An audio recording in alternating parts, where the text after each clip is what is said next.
बिस्मिल्लाहिर्रहमानिर्रहीम। अस्सलाम वालेकुम नाज़रीन, कैसे हैं आप सब। अल्लाह पाक आपको ढेरों खुशियाँ दे, आमीन सुमा आमीन। आज मैं आपके लिए लाई हूँ बहुत ही मज़ेदार हलीम की रेसिपी। इसके साथ ही नाज़रीन, अगर आप मेरे चैनल पे नए हैं तो लाजमी मेरे चैनल को सब्सक्राइब कर लें और बेल आइकन के बटन को दबा लें ताकि आप मेरी नई आने वाली वीडियो से आगाह रह सकें।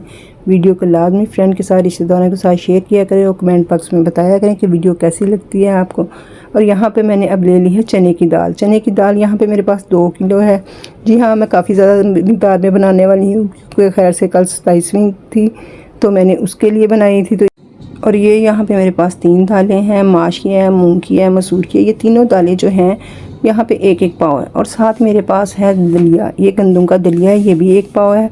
इन तमाम चीज़ों को आपने साफ़ करके भिगो लेना है तकरीबन 5 से 6 घंटे के लिए। ये देखें, इसको 5 से 6 घंटे हो चुके हैं इन दोनों दालों को भिगे हुए। अब इसको अच्छे से फिर से वॉश करेंगे और धो के मैं इसको एक बड़े पतीले के अंदर डाल के उसमें पकाने वाली हूँ ताकि ये काफ़ी देर तक पकती रहेगी। यहाँ पे दोनों चीज़ों को मैंने धो के पतीले के अंदर डाल दिया और साथ ही इसके अंदर भर के पानी डाल दिया। मैं यहाँ पे गंदम का दलिया इस्तेमाल कर रही हूँ। अगर आपके पास साबुत गंदम है तो वो आप इस्तेमाल कर सकते हैं, उससे बहुत ही ज़बरदस्त बनेगी। और यहाँ पे मैं ये देखें पकते हुए इसको तकरीबन 1 घंटा हो चुका है और ये पकना शुरू हो गई है। ये इसी तरीके से आहिस्ता आहिस्ता पकती रहेगी। मैंने इसके अंदर एक दफ़ा चम्मच चला लिया और इसकी आँच को आहिस्ता कर दिया ताकि आहिस्ता आँच में ये पकती रहे। और अब ये मेरे पास हैं टमाटर है, अदरक लहसुन है, हरी मिर्ची है। जो दालें और गंदम है उसको आपने कम से कम 4 से 5 घंटे के लिए लाजमी आहिस्ता आंच पे पकाना है। उसको काफ़ी देर हो गई है पकते हुए। अब मैं यहाँ पे इसका मसाला तैयार कर लूँगी गोश्त का। हलीम के अंदर जो डालना है मैंने यहाँ पे, और साथ ही एक कढ़ाई ले ली मैंने, उसके अंदर प्याज शामिल कर दिए। कढ़ाई के अंदर जो मैंने ऑयल इस्तेमाल किया वो तकरीबन आधा लीटर है। प्याज मैं काफ़ी सारे इस्तेमाल कर रही हूँ, वो गोश्त के अंदर नहीं इस्तेमाल करनी है। मैं उसको फ्राई करके निकाल लूँगी यहाँ पे। और साथ ही मेरे पास कुछ खड़े मसाले हैं, ये आपने लाजमी हलीम में शामिल करने हैं। इसको हम ग्राइंड करके इस्तेमाल करेंगे। और साथ ही मेरे पास है बोनलेस चिकन, ये तकरीबन मेरे पास 2 किलो है। और यहाँ पर कढ़ाई में ऑयल बहुत अच्छे तरीके से गर्म हो चुका है। कढ़ाई में जो मैंने तेल डाला था वो आधा लीटर था। इसके अंदर मैंने प्याज फ्राई करके निकाल लिया है। इसके अंदर से प्याज जो हम बाद में हलीम के लिए इस्तेमाल करेंगे। और इसी के अंदर मैं गोश्त को फ्राई करने वाली हूँ। इस तरीके से हमारी हलीम में जो है बहुत ही मज़े का टेस्ट आएगा। और गोश्त की जो बोटियाँ ली हैं मैंने बड़ी बड़ी सी ली हैं ताकि हमारी हलीम के अंदर जो है वो अच्छा सा रेशा बने। जब हम उसको मिक्स करके घोट लेंगे, आप किसी भी घोटने के साथ या मशीन के साथ आप उसको कर सकते हैं। यहाँ पे साथ साथ मैंने इसको घोट लिया है एक घोटने की मदद से। ये देखें, यहाँ पे साथ साथ में वो मेरा चिकन फ्राई हो रहा है और यहाँ पे दाल जो है बिल्कुल गल चुकी है।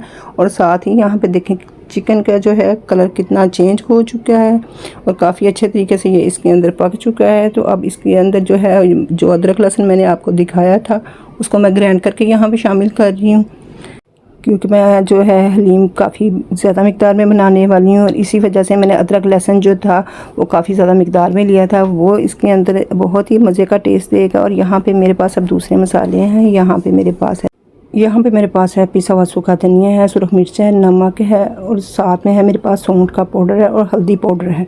सौंठ का पाउडर आप इसके अंदर ज़रूर शामिल करें, उससे बहुत ही मज़े का टेस्ट आएगा। ये काफ़ी मिक़दार में मैंने लिए हैं, तकरीबन 4 टेबलस्पून जो भर के थी। मेरे पास सुरख मिर्च थी और 2 टेबलस्पून मैंने हल्दी शामिल किया। और साथ ही ये देखें मसाला मैंने ग्राइंड कर लिया। और यहाँ से जो है चिकन का वो बहुत अच्छे तरीके से वो मसाला भुन चुका है। और आधा मसाला जो है मैंने जो ग्राइंड किया है वो इसके अंदर शामिल कर दिया है। और इस मसाले में से बहुत ही ज़बरदस्त खुशबू आ रही है। अगर आप कम मिक़दार में बनाना चाहते हैं तो आप इसी तरीके से बना सकते हैं कम मिक़दार में। और अब इसके अंदर मैंने 4 गिलास तकरीबन पानी शामिल कर दिया है ताकि जो हमारा चिकन है वो अच्छे तरीके से गल जाए, ताकि इसका रेशा जो हमने बनाना है वो अच्छे तरीके से बन जाए यहाँ पे। और इसको तकरीबन मैं कवर लगा के 10 मिनट से 15 मिनट के लिए छोड़ दूँगी। यहाँ पे इसको पकते हुए 10 से 15 मिनट हो चुके हैं। ये देखिए काफ़ी ज़्यादा गाढ़ा हो चुका है इसकी ग्रेवी जो है। और साथ में इसमें जो चिकन है वो भी गल चुका है। ये देखें, इसमें से मैं जो चिकन की बोटियाँ हैं उसको मैं अलग कर लूँगी। उसकी ग्रेवी जो है उसमें बाद में इस्तेमाल करेंगे। नमक जो है आप बाद में भी इस्तेमाल कर सकते हैं। यहाँ पे अब मैंने एक कुंडी ले ली है और चिकन की बोटियाँ जो है मैंने इसमें निकालनी है और गरम ही मैं इसको पीस लूँगी। और इसमें बड़े अच्छे तरीके से बहुत ही जल्दी तकरीबन 5 मिनट में ये रेशा बन के तैयार हो जाएगा। आपको हाथों से करने की ज़रूरत नहीं है, इसी तरीके से आप कर लें। यहाँ पे देखें यहाँ पे हो चुका है। और ये ग्रेवी जो है मिक्स करके मैं इसके अंदर शामिल कर दूँगी अपनी हलीम के अंदर।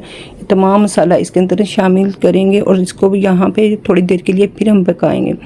ये जो मैंने दालें पकने के लिए रखी थी, इसके अंदर भी तकरीबन मैंने 2 टेबलस्पून भर के नमक का शामिल किया था। इस तरीके से जो दालें हैं हमारी बहुत ही अच्छे तरीके से गल जाएंगी। और ये देखें जी जनाब, ये मेरा कुंडी के अंदर जो मैंने पीसा है उसका रेशा कितना अच्छे तरीके से हो गया है। और मैं तमाम जो है वो इसके अंदर अब शामिल कर दूँगी और साथ ही हम इसको घोट लेंगे दोबारा से और पका लेंगे तकरीबन 10 मिनट के लिए। 10 से 15 मिनट के लिए हमने लाजमी इसके अंदर पकाना है, ताकि जो हमने ग्रेवी और चिकन शामिल किया उसका मसाला अच्छे से हमारी तमाम हलीम के अंदर मिक्स हो जाए। ये देखें, इस घोटने के साथ अब आपने इसको घोट लेना है अच्छे तरीके से।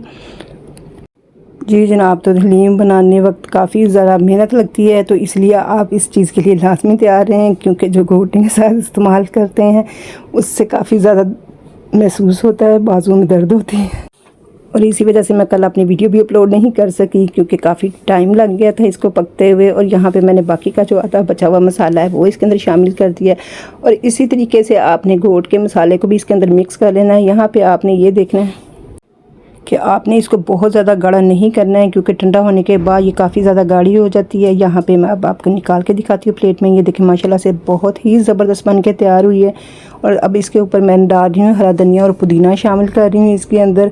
और साथ ही इसके ऊपर अब शामिल करेंगे यहाँ पे जो प्याज मैंने फ्राई करके रखा हुआ था उसको निकाल लिया था मैंने, इसलिए प्याज को निकाल लिया था ताकि जो ज़्यादा सारी हलीम है मैंने बांटनी है, तो इसलिए मैं उसके ऊपर भी गार्निश करके भेजूँगी, तो इसलिए मैंने ज़्यादा प्याज फ्राई किया था। जो हलीम है प्याज बिल्कुल भी नहीं इस्तेमाल किया, सिर्फ मैंने इसी के लिए गार्निश के लिए किया था। और उसी के अंदर मैंने चिकन पकाना शुरू कर दिया था। अब साथ में इसके ऊपर मैंने डाल दिया है चाट मसाला और हरी मिर्चें और पुदीना, ये इकट्ठा मैंने काट लिया था। और साथ में अब इसके ऊपर लेमन शामिल कर दिया है। ये देखें जी माशाल्लाह से बहुत ही ज़बरदस्त और बहुत ही मज़े की बन के तैयार हुई है। दुआ में याद रखिएगा। इंशाल्लाह फिर मिलूँगी नई वीडियो के साथ। अल्लाह हाफिज़।